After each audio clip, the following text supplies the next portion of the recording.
pledge allegiance to the flag of the United States of America and to the republic for which it stands, one nation, under God, indivisible, with liberty and justice for all. And would the clerk please read the roll? Sure, I'll give you one. Vicky? Oh. Roll call. Commissioner Pop, Here. Commissioner Bowerly, Here. Commissioner Berkeley, Here. Commissioner Peschel, Here. Commissioner Heinen, Here. At this time, because we have some members out in the, some people out in the audience, and I'm doing this virtually, it'd be hard for me to call on. So I'm going to turn the meeting over to Vice Chair Warren Peschel. Okay, tonight we are conducting a Truth and Taxation public meeting. The purpose of this meeting is to discuss the proposed 2021 county budget and levy. After a brief staff presentation, I will invite members of the audience to the podium for questions and comments about the proposed 2021 budget and levy. If you wish to address the county board, please sign up on the sheet in the back of the room. When you come to the podium, please give your name and address. If you have come here tonight with questions about property values on your truth and taxation notice, please sign up on a separate sheet in the back of the room, and our land services office will contact you. Please put down your telephone number and the best time for us to call. Again, the purpose of tonight's meeting is to discuss the proposed budget and levy, not specific property valuations. Please sign up and speak with our county assessor, and they will do their best to address your questions. We will now begin the truth and taxation with a staff report from the county administrator. Sure, Chris. Take this off. So our obligation tonight, Mr. Chair, is to discuss the budget and levy and provide the public with an opportunity to ask questions, make comments about the proposed budget levy. So what I have up in front of you is on the screen is my brief summary of the proposed 2021 budget and levy. It's a 0.5% increase, or just over $100,000. One thing I'd like to certainly notice is our 10-year trend. It's over the 10-year, the 10-year average is just a 0.15% increase over that 10-year period of time. And another point we like to make is the third bullet point down, is that we're expecting tax capacity growth of about 6.2% in 2021. And actually then we should see our county tax rate fall from 58.45 to 55.31. It's interesting to note that's down from a peak of 77.7% in 2013. A few major items that make up our levy increase in 2021. You can see, of course, employee compensation benefits is the largest one. That includes our general wage adjustment, step increases, health insurance primarily. We're also seeing declining boarding revenue in our jail because of the pandemic. Typically, our jail has 60, 70 inmates in there, 20 or 30 are boarded from other counties. Since pretty much March, essentially that's been about zero in terms of boarded inmates, as our own population's been down to about 30. So pretty substantial decline in inmate boarding revenue. Next item down, we're going to dedicate all of our county programming to general levy reduction. Up to this point, we've sent $475,000 of levy money to our local road fund. And when the board adopted the local option sales tax a while back, there was general agreement to use about a quarter of that as general levy reduction. And we don't actually use the sales tax itself for levy reduction. We just essentially deposit all the local sales tax into a road fund, and we no longer put then this county program into that fund. So it's not going anymore into projects. It's going just to generally reduce our levy. Another way the board helped bring the levy increase down was to delay some major equipment purchases in the highway department. And we're also using reserves to help balance our budget this year by $360,000 in the proposed budget levy. Let's see, a few things we call policy issues, kind of new stuff. The next bullets down, we budget some resources in our 2021 budget to implement a class and comp study. I talked earlier about the reduction to highway equipment. That's the next bullet down. And also the board agreed to defer the replacement of one squad in the sheriff's office. That saves about $41,000. If I recall correctly, they usually replace about 5 squads a year. So they're gonna reduce that down to 4 for 2021 and save $41,000. And I think I talked earlier about the largest part of our increases, again, employee wages. That's the general wage adjustment, which is in all of our 8 labor agreements for 2021. And also the proposed budget reflected the 3% increase in employee health insurance premiums. Of course, as we've noted, that 3% actually is going to be 8%, so we had to make an adjustment for the final budget. And normally, Mr. Chair, I think you usually see some really pretty pie charts and things like that in your packet, which kind of talk about how county resources are, where the money comes from and where it goes. And I'll have to admit is that this year, given all the demands of CARES funding, et cetera, pandemic-related issues, I simply did not have the time to put together that package of graphs that you normally see in your packet. I regret that, but there simply wasn't time to do that. That project is actually fairly time-intensive to put together all those graphs for you. And so hopefully by next year, those graphs will reappear in your packet and be back, but there just simply wasn't time this year. So, the last thing again I'll just talk about again is just the graph of showing where our tax rate has been headed since 2013. You can see the green line is our tax rate coming down from 77 to about 55%, a dramatic reduction in our county tax rate. I remember it wasn't that terribly long ago that we often talk about our neighbors, Stearns and Sherburne County, and where our tax rate stands relative to them. It used to be our county tax rate was about 20 percentage points higher than Sherburne and Stearns. I know we've cut that difference in half. So we're making great progress in bringing the county tax rate down to something a little more comparable with our neighbors, and I think that's a really big deal. And the rest of your packet, Mr. Chair, is just all the detail on the budget and levy. I wasn't going to cover each of those pages. This provides more detail on terms of policy issues, and also the last page is the funding that the board provides to outside agencies. Basically, all those, let me just scroll this out a little bit. This is our list of what we call our outside agencies. That's more or less about, that really didn't change much. Actually, we saw a small reduction for the library. But most of our joint powers agencies, the funding stayed the same for 2021. Pretty much no changes there for all of those. So that concludes, Mr. Chair, my staff report. And again, the primary purpose of tonight's meeting again is allow the public an opportunity to speak and ask questions, and I'll do my best to answer if I can. Let me just jump out of here and we'll stop sharing the screen. And we'll go back. Okay, looks like Scott's with us too. One more click of the mouse here, get rid of something. Okay. Anybody out there want to address the board? Anybody want to address the board?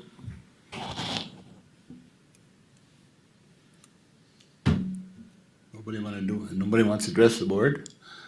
Any folks here would like to step up to the podium and speak? Ask questions, make comments? Anyone here? Can I address the board? Yes. Sure.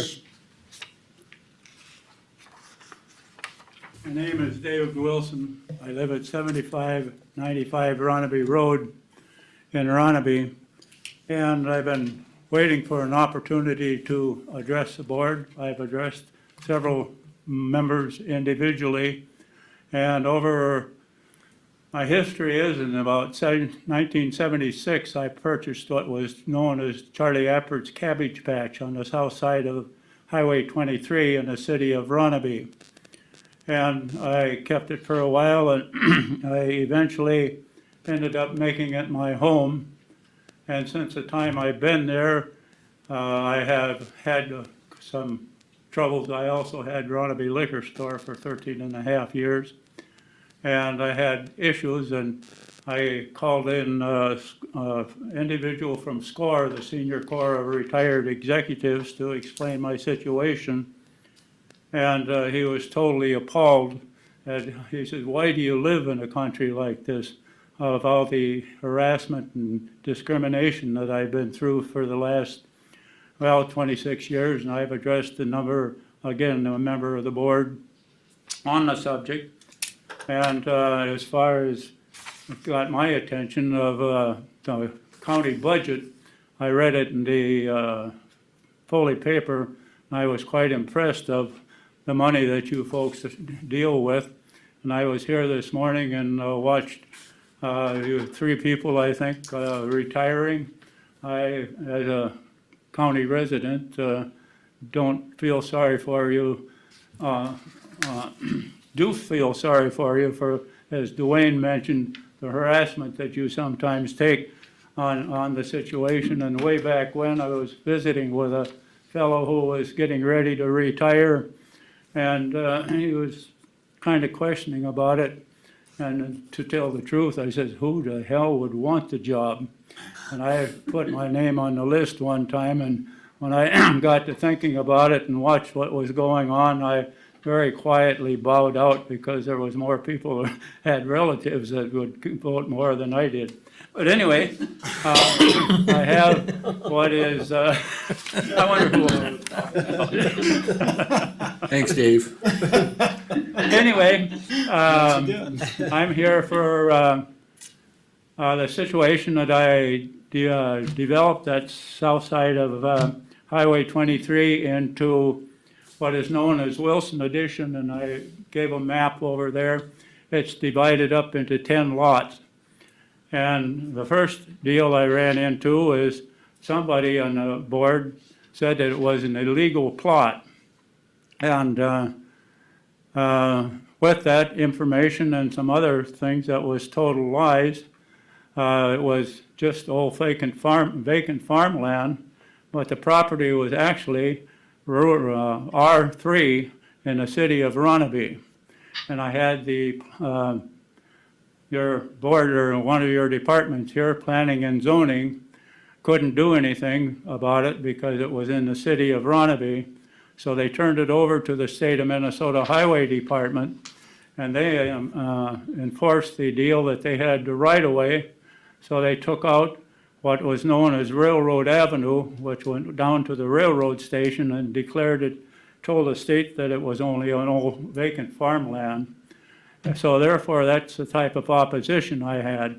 One of the other deals is when the jail was built here in Jellis, needed dirt removed, and they said, can we store it on your place? And so I paid for the trucking, and they dumped the road, I don't know how many loads, but it was a lot of dirt out there. And one day I went out when highway county number 6 was being built the first time, and my pile of dirt was all bulldozed down, and part of the railroad track was, we'll remove it.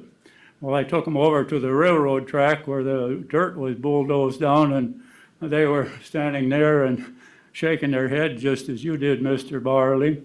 And one guy was totally defiant, and the other guy kind of took me aside and says, you're going to have to go to court on this. So basically what this ends up in our society is, to get some of our rights down at this deal, you have to go to court. And we did go to court on the driveway that was removed on Railroad Avenue, and that cost, the opposition I was up against was the state of Minnesota Department of Transportation gave the state attorney general's office $750,000 to fight the case. Well, again, sometimes you win the battle by not showing up, but we did go in for adverse condemnation, and there was, I'm sure the county or the state attorney spent as much money he could, because the land was surveyed 5 times to burn up that money. And in my case, there was $75,000 on attorney fees, which, thank God, the judge saw that it was, so the state paid for that also. So getting this back now, there's no access to it, and the planning and zoning, which didn't have any access when it was, authority when it was first plotted. But now that it's in the Maywood Township, they say we got the authority and they won't let me build any lot, build on the lots. And we've got two lots that I did sell, and you can see the amount of money that they pay for those two houses. And there's 2 out of 10, 8 more lots that could be built, which would be generating revenue for the Benton County. And it could have been for a number of years if I hadn't met this opposition and so on and so forth. So I'm not here to complain about too much taxes. I'm come here complaining that if we could have been ahead and worked with that particular development, you would have more money, and what you need is more people to build your economy. I state my case, and I hope you take it to heart, because I'm going into figuring out my estate, and I have to tell my heirs as to what's going on and what they're going to do with it. Because if it just keeps going, again, if I would have developed it the way the planning and zoning told me to, guess who would own it today? The bank, because of how the market went in 2008. I rest my case, and thanks for listening. Thanks, Dave. Do you have any questions? Thank you. Anybody else want to address the board? Sir? Yeah, I might as well. Name and address, please. Here. Address, or name Steve Ertl, address 565 14th Avenue Northeast. I saw that you were having a Benton County commission, the ditch authority showing up here today too. No ditch authority tonight. Tonight's just our truth and taxation meeting. We had a ditch authority meeting Yesterday morning. Monday. Well, I was reading in the paper here that you guys were gonna do, what, 2, 4, 6, 8, or I don't know how many ditches are out there. County Ditch 3 is not in there. I wanna know why that's not in there. I filed paperwork back in February. Not a call, nothing. It's in there. It's in there. It wasn't in the group that we were gonna. Correct. It's in there now. It was the It's previous being- group. It's moved forward though with County 3. Well, yeah, but I didn't get a call yet. I filed paperwork of this ditch thing here back in February. No call from Bird, no one.